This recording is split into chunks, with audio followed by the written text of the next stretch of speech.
नाम है मैंने गांधीवाद क्यों किया। वैसे काफ़ी कंट्रोवर्शियल टॉपिक है इसके ऊपर बात करना, और ये एक्चुअली जो इनके बयान इन्होंने दिए थे नाथूराम गोडसे ने, जो अपने गांधी जी का वध करने के बाद जो उच्च न्यायालय की पीठ थी उसके अंदर इन्होंने अपना एक तरह से साक्षात्कार ही दिया था कि भाई मैंने ऐसा क्यों किया। जब इनसे पूछा गया तो क्यों किया, तो उसके बारे में इन्होंने पूरे लेटर्स लिख के बता रखे हैं कि भाई मेरी ऐसे भेंट हुई, मेरा पहले मन नहीं था, मैं उनको बहुत ज़्यादा आदर करता था। फॉर एग्जांपल जैसे भगत सिंह के बारे में अगर आपने उनके बारे में पढ़ा हो तो उनका भी मेनली मोटो यही था कि देश को आज़ादी मिले। और जब उन्होंने नॉन कॉपरेशन मूवमेंट स्टार्ट किया था गांधी जी ने, तो वो उसके बहुत ही अग्रम सेनानी के तौर पर काम किया करते थे अपने पंजाब वाले छोटे रीजन के अंदर भी।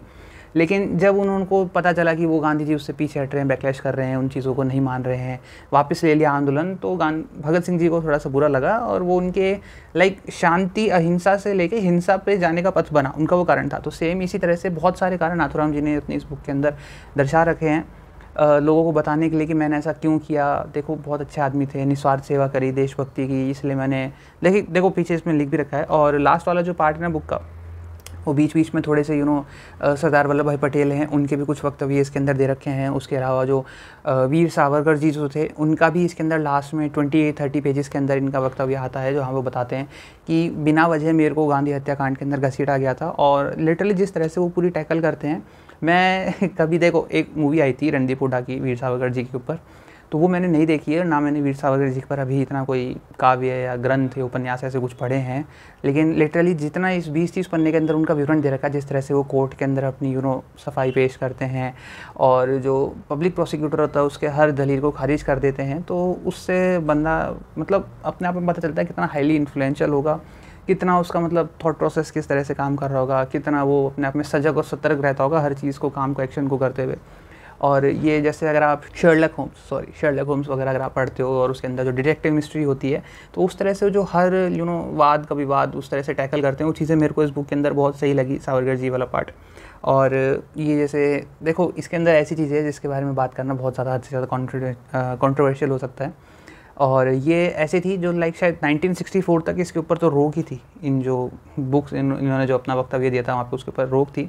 उसके बाद में इसको प्रेस के ज़रिए सब में वितरित करने लगा। लेकिन आप इसको पढ़ते हो तो आप अपने पर्सनल ओपिनियन बनाओ एज़ कम्पेयर टू मैं मेरे विचार बताऊँ, आप उससे प्रभावित हो, उससे बढ़िया एक बार आप इसकी खुद की एक रॉ कॉपी खरीदो, पढ़ो। पढ़ना नहीं चाहते तो इसकी ऑडियो बुक्स भी बहुत ईजीली अवेलेबल हो जाएंगी, आप वो ट्राई कर सकते हो।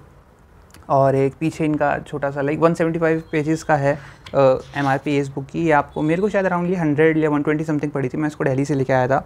और इसके अंदर 240 पेजेस हैं और टोटली बुक वर्थ इट है। आपको अगर आप हिस्टोरिकल बैकग्राउंड से नहीं हो, आपको हिस्ट्री के बारे में जानना अच्छा नहीं लगता, इंडिपेंडेंस, फ्रीडम, इस तरह की चीज़ों में आप नहीं हो, नेशनलिस्ट वाली चीज़ें थोड़ी कम हैं ठीक है, तो हो सकता है आपको कहीं कहीं पे बुक लो साउंड करे, बिकॉज अपन रिलेटेबल नहीं है यार ये बुक, आप उस ज़माने में नहीं थे तो आप नहीं जानते। लेकिन अगर आप हिस्ट्री से जुड़े हुए हो तो आपको वो चीज़ें लगती हैं, हाँ यार ऐसा हुआ था तो इसलिए ये चीज़ हो सकती है। तो हिस्ट्री नॉलेज होना थोड़ा सा ज़रूरी है इसके लिए। और लास्ट में एक इनका पॉइंट है जो मैं बताना चाहूँगा, मैं ये मानने को तैयार हूँ कि गांधी जी ने जनता में जागृति पैदा की। उन्होंने स्वार्थवश कुछ नहीं किया, परंतु दुख यह भी है कि वे इतने ईमानदार नहीं थे कि अहिंसा की हार को स्वीकार कर लेते। मैंने दूसरे भारतीय देशभक्तों और नेताओं के भी चरित्र पढ़े हैं जिन्होंने गांधी जी से अधिक बलिदान किए हैं। कुछ भी हो, गांधी जी ने देश की जो सेवा की उसके लिए मैं उनका आदर करता हूँ। उन पर गोली चलाने के पूर्व मैं उनके सम्मान में इसलिए नतमस्तक भी हुआ था। किंतु जनता को धोखा देकर पूज्य मातृभूमि के विभाजन का अधिकार किसी बड़े से बड़े महात्मा को भी नहीं है। गांधी जी ने देश को छल कर देश के टुकड़े किए, क्योंकि ऐसा न्यायालय या कानून नहीं था जिसके आधार पर ऐसे अपराधी को दंड दिया जा सके। इसलिए मैंने गांधी को गोली मारी। उनको दंड देने का केवल यही एक तरीका रह गया था। ये देखो भाई, इनके खुद के वर्ड से, मैंने किसी को कुछ नहीं कहा है, यहाँ आप देख सकते हो इनके द्वारा लिखे थे सारे जो इन्होंने बताया अपना, तो वो चीज़ है। और इसके अंदर कुछ ऐसे टर्म्स बता रखे हैं जैसे गांधी जी कभी कभी अपने खुद के स्टेटमेंट्स को ही कॉन्ट्राडिक्ट कर दिया करते थे। ये बोलते हैं अहिंसा परमो धर्म है, नहीं होना चाहिए, लेकिन जब जुल्म लोगों के ऊपर अत्याचार हो रहे थे तो ये ब्रिटिश सेना में जाके भर्ती हो गए थे कि मैं भी उनकी तरफ से लड़ूंगा, ब्रिटिशर्स की तरफ से।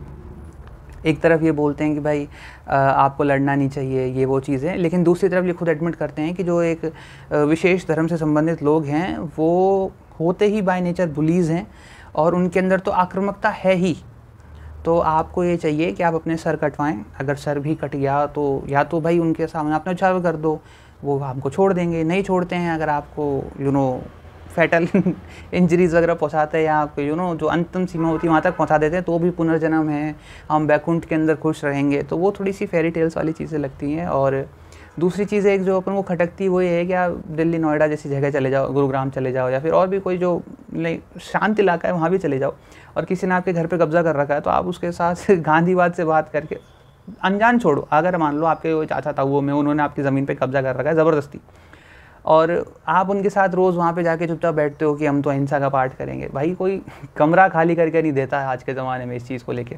आज ये हाल है, तो उस ज़माने में भी मेरे को लगता नहीं कि ये चीज़ें ठीक थी। हाँ, लेकिन देखो एक लिमिट होती है। जैसे राजस्थानी में कहावत होती है कि डंडा ठाए ढोर ढके, कि अगर आप लट्ठी का इस्तेमाल करते हो तो ढोर मतलब जानवर, लट्ठा मतलब डंडा, तो डंडे का इस्तेमाल करने से ही पशु को हटकाया जा सकता है। जैसे खेत वेत की आप रखवाली कर रहे हो, 2-3 बार पशुओं को हटका दो, नहीं मानते हैं तो फिर लट्ठी का उपयोग करना ही पड़ता है।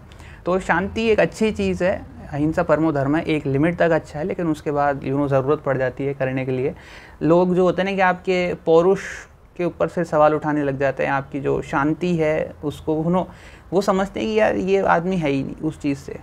तो शांति प्रस्ताव रखना सबसे पहली चीज़ होती है। जैसे कृष्ण जी ने, मैंने भी बताया रश्मि रथी के अंदर, कृष्ण जी खुद जाते हैं भगवान होने के बावजूद, खुद एक इंसान के पास जाके बोलते हैं कि भैया शांति प्रस्ताव ले लो, लड़ाई मत करो।